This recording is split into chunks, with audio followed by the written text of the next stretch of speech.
اور جو انڈین فوجی ہیں، انڈین فوجیوں کو جو ریکویسٹ کی گئی ہے، کیونکہ ان کے تو فوج بزدل ہے، وہ جہاں پہ بھی ہوتے ہیں سکھوں کو آگے کر دیتے ہیں. ابھی چائنا اندر جتنا بھی گیا تھا انہوں نے سکھوں کو بعد میں آگے کیا ہے.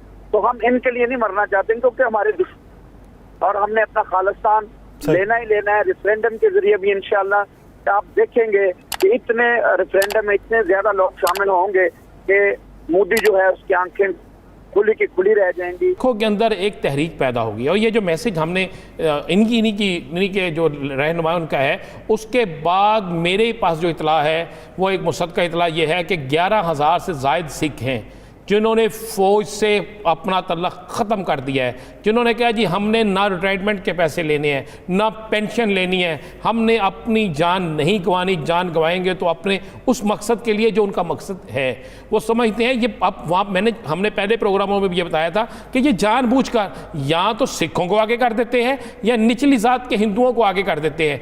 بسم اللہ الرحمن الرحیم. السلام علیکم. ڈسکوری سیکرٹس میں تمام دوستوں کو ویلکم. دوستو، کیا خالصتان تحریک نکل چکی ہے؟ کیا ہندوستان ٹکڑوں میں تبدیل ہونے جا رہا ہے؟ کیا انڈیا ٹکڑوں میں تقسیم ہو کر خالصتان بن جائے گا؟ کیا رشیا کی طرح انڈیا کی بھی باری آ گئی ہے ٹکڑوں میں تبدیل ہونے کی؟ آئیے جانتے ہیں ان سوالات کے بارے میں. لیکن ویڈیو شروع کرنے سے پہلے آپ سب ساتھیوں سے گزارش ہے کہ چینل کو سبسکرائب کر کے بیل آئیکن کو پریس کریں تاکہ ہر لیٹسٹ اور انٹرسٹنگ ویڈیو کی نوٹیفیکیشن سب سے پہلے آپ تک پہنچ جایا کرے. تو چلیے اپنے مین ٹاپک کی طرف چلتے ہیں. دوستو، اپنے الگ ملک کے لیے سکھ کمیونٹی نے جب سے ریفرینڈم 2020 کی رجسٹریشن کا آغاز کیا ہے، خالصتان تحریک ہر جگہ موضوع بحث ہے اور سوال اٹھایا جا رہا ہے کہ کیا ہندوستان کو ایک اور تقسیم درپیش ہے. اگرچہ ہندوستان میں درجنوں علیحدگی کی تحریکیں کسی نہ کسی شکل میں مصروف عمل ہیں، تاہم اس وقت سکھ علیحدگی پسند تحریک حقیقی معنوں میں بھارت کے لیے ایک بڑا خطرہ بن چکی ہے. لاکھوں سکھ دنیا بھر میں مقیم ہیں جو 1984 کے آپریشن بلو سٹار کی وجہ سے جان بچا کر دوسرے ممالک ہجرت کر گئے تھے. دوستو، سکھ 1947 سے الگ وطن کی جدوجہد میں ہندو قوم پرستوں سے لڑ رہے ہیں، لیکن 80 کی دہائی میں جنرل سنگھ بنڈرانوالا کی کاوشوں سے اس تحریک کو تقویت ملی. امرتسر کا گولڈن ٹیمپل اور اکال تخت ان کی سرگرمیوں کا مرکز تھا. ہر گزرتے دن کے ساتھ خالصتان تحریک کو اٹھان مل رہی تھی. جڑ پکڑتی علیحدگی کی اس تحریک کو کچلنے کے لیے 1984 میں اس وقت اندرا گاندھی حکومت نے آپریشن بلو سٹار کے نام سے منصوبہ بندی کی، جس کے تحت 3 جون کو امرتسر میں واقع سکھوں کی انتہائی مقدس عبادت گاہ گولڈن ٹیمپل، جس میں ہزاروں سکھ یاتری اپنی مذہبی تقریب کے سلسلے میں جمع ہوتے تھے، کے خلاف فوج کی بھاری نفری کے ساتھ منظم آپریشن شروع کیا. اس آپریشن کی شفافیت کا اندازہ اس بات سے لگایا جا سکتا ہے کہ اس میں توپیں اور ٹینک بھی شامل کیے گئے تھے. 5 دن تک خون خرابہ ہوتا رہا اور جنرل سنگھ بنڈرانوالا اور ان کے بہت سے ساتھی مارے گئے. اس وقت بھارتی حکومت نے سکھ ہلاکتوں کی تعداد 400 بتائی، لیکن سکھ یہ تعداد ہزاروں میں بتاتے ہیں. بھاری توپ خانے کے استعمال کی وجہ سے ٹیمپل میں اکال تخت کے عمارت کو بری طرح تباہ کر دیا گیا. اس کارروائی کے بعد سکھوں میں بھارت کے خلاف نفرت کا ایک سونامی امڑ آیا. یہ آپریشن اگر نہ ہوتا تو سکھ علیحدگی کی تحریک شاید اپنی موت آپ مر جاتی، لیکن کہتے ہیں کہ جس تحریک میں خون خرابہ ہو جائے وہ امر ہو جاتی ہے اور منزل پا کے رہتی ہے. اندرا گاندھی حکومت سمجھ رہی تھی کہ وہ اپنے مقصد میں کامیاب ہو گئی ہے اور سکھ دوبارہ الگ وطن کا نام نہیں لیں گے. اس وقت بظاہر یہی محسوس ہوتا تھا. سکھ کمیونٹی خوفزدہ تھی لیکن غصے سے چور تھی. اگلے 6 ماہ انہوں نے اسی کرب میں گزارے کہ اس زخم کا بدلہ کہاں اور کس سے لیں. آخر اندرا گاندھی خود اس انتقام کا نشانہ بنی اور اپنے سکھ محافظوں کے ہاتھوں 31 اکتوبر 1984 کو اپنے سرکاری رہائش گاہ کے گیٹ پر صبح سویرے ماری گئی. اس کے بعد تو جیسے سکھوں پر قیامت آن ٹوٹی اور پورے بھارت میں سکھوں کے خلاف لوٹ کھڑے ہوئے، جن میں 3000 سے زائد سکھ مارے گئے. بھارت میں سکھوں کا جینا حرام کر دیا گیا. جو خالصتان کا نام لیتا اس کی زبان کاٹ لی جاتی یا پھر اسے بھارت چھوڑنا پڑتا تھا. دوستو، سکھ کمیونٹی نے سب کچھ برداشت کیا لیکن اپنے لیڈر اور قائد جنرل سنگھ بنڈرانوالا کے الگ وطن کے خواب اور قربانی کو نہیں بھولی. اس واقعے کو 36 برس بیت چکے ہیں. سکھوں کے زخم اب بھی ہرے ہیں ان کے نزدیک ان زخموں کا مرہم صرف الگ وطن کا حصول ہے اور وہ اب بھی اس کے لیے کوشاں ہیں۔ اگر یوں کہا جائے تو بے جا نہیں ہوگا کہ خالصتان تحریک فائنل مرحلے میں داخل ہو چکی ہے۔ نریندر مودی جس ڈگری پر چل نکلے ہیں، خالصتان تحریک کی منزل مزید نزدیک ہوتی ہوئی محسوس ہوتی ہے۔ بھارت متنازع قانون سازی کی وجہ سے داخلی سطح پر بری طرح کمزور ہو چکا ہے۔ سکھ اس سے فائدہ اٹھا سکتے ہیں، جبکہ شرانگیز اور توسیع پسندانہ عزائم کے باعث بیرونی محاذ بھی عقلیتاً بھارت کے لیے ناسازگار ہیں۔ خصوصاً چین نے مودی حکومت کے پیروں تلے سے زمین کھینچ کر ناک رگڑنے پر مجبور کر دیا۔ ایسے میں سکھوں نے ریفرینڈم کی کال دے کر خطرے کی وہ گھنٹیاں بجا دی ہیں جسے ماہرین اور تجربہ نگار ایک عرصے سے محسوس کرتے چلے آ رہے ہیں۔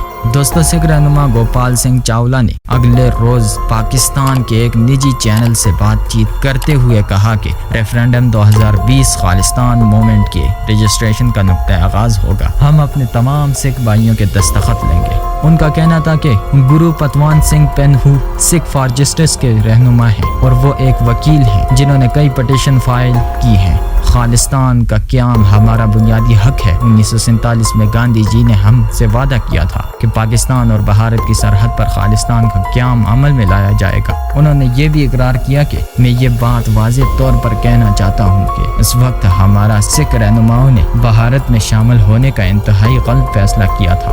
بھارتی قوم انتہائی شاطر ہے اور انہوں نے آج تک ہمیں ہمارا حق اور انصاف فراہم نہیں کیا۔ ہم ہر قیمت پر خالصتان قائم کر کے رہیں گے۔ انہوں نے کہا کہ خالصتان موومنٹ پہلے سے بہت مضبوط ہو چکی ہے۔ بھارتی فوج انتہائی بزدل ہے اور وہ سکھوں کو دوسرے سے تصادم کے لیے استعمال کرتی ہے، جیسا کہ حالیہ تصادم جو چین کے ساتھ ہوا۔ اس موقع پر اپنے ان سکھ فوجی جو بھارتی فوج میں ہیں سے کہا کہ سکھوں کو بھارتی فوج چھوڑ دینی چاہیے۔ جو ریفرینڈم 2020 ہے، یہ رجسٹریشن ہے، چاہتا ہوں کہ یہ اس وقت ہمارے سکھ جو لیڈر تھے ان کا بہت ہی غلط فیصلہ تھا کہ انہوں نے انڈیا کو چنا، اور وہ مکار قوم ہے وہ جو انہوں نے آج تک ہمیں اپنا حق نہیں دیا۔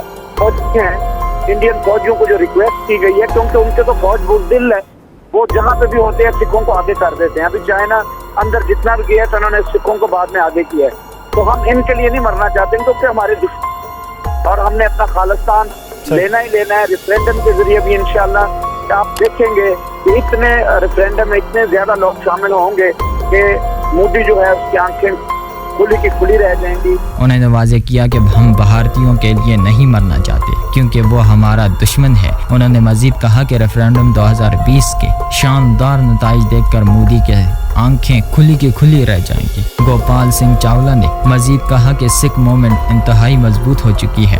جہاں تک سکھ فوجیوں کی بھارتی آرمی سے علیحدگی کی بات ہے تو اس حوالے سے یہ انکشاف سامنے آیا ہے کہ 11,000 سے 13,000 سکھ سپاہی پہلے ہی بھارتی آرمی کو چھوڑ چکے ہیں اور خالصتان تحریک میں شامل ہو گئے ہیں۔ گوپال سنگھ چاولہ نے اس بات کا اعادہ کیا ہے کہ اب سے سکھ ہندوستان کے لیے جنگ نہیں لڑیں گے۔ ہندوستان فوج کے اعلیٰ افسران نے ہمیشہ سرحدوں پر سکھ سپاہیوں کی پوسٹ کیا ہے۔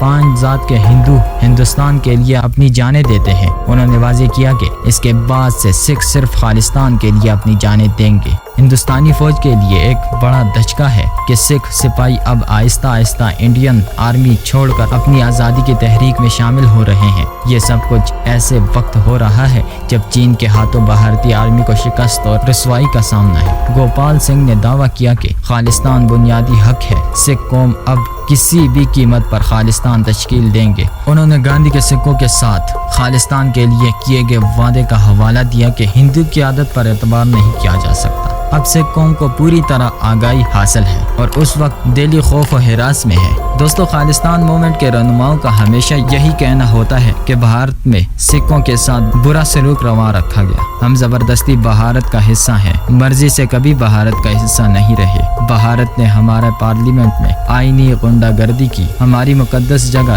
دربار صاحب میں ہزاروں سکھوں کو مارا گیا تھا۔ دریائے جمنا سے واگا تک خالصتان ڈکلیئر کرائیں گے۔ سکھ قوم نے بھارتی آئین کو کبھی نہیں مانا۔ دوستوں، انہوں نے یہ بھی کہا کہ دریائے جمنا سے واگا تک خالصتان ڈکلیئر کرائیں گے۔ سکھ قوم نے بھارتی آئین کو کبھی نہیں مانا۔ 1.5 لاکھ سکھ نوجوانوں کو پنجاب میں جھوٹے مقابلوں میں مارا گیا ہے۔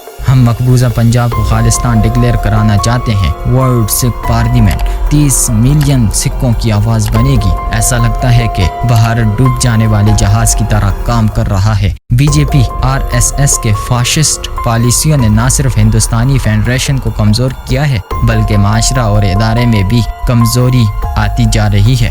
ہندوستان کے لیے کچھ ٹھیک نہیں رہا۔ آنے والا ہر دن بھارت کے لیے بری خبر لے کر آ رہا ہے۔ ہندوستانی فوج چھوڑنے والے سکھوں کی تازہ ترین خبریں بھارتی فوج میں موجود دیگر ذاتوں کو یقینی طور پر متاثر کر رہی ہیں۔ اس طرح پیچیدہ ذات پات کے نظام پر کھڑا بھارت مزید مسائل سے دوچار ہو سکتا ہے، جبکہ دوسری طرف وسائل کی کمی کی وجہ سے ہندوستانی فوج پہلے ہی ایک کم حوصلہ، عدم مطمئن اور غیر پیشہ ورانہ فوج ہے، جو چین کے سامنے مزید بے نقاب ہو چکی ہے۔ اس کی عسکری قیادت شدید تشویش میں مبتلا ہے۔ اس طرح کے چیلنجز بھارتی فوج اور فیڈریشن کو کمزور کرنے کے مواقع فراہم کرتے ہیں، جو اس کے منتشر ہونے کی راہ ہموار کر سکتے ہیں۔ دوستو، خالستان تحریک کے حوالے سے بھارت ہمیشہ پاکستان کو مورد الزام ٹھہراتا ہے کہ اس کے پیچھے پاکستان کا ہاتھ ہے۔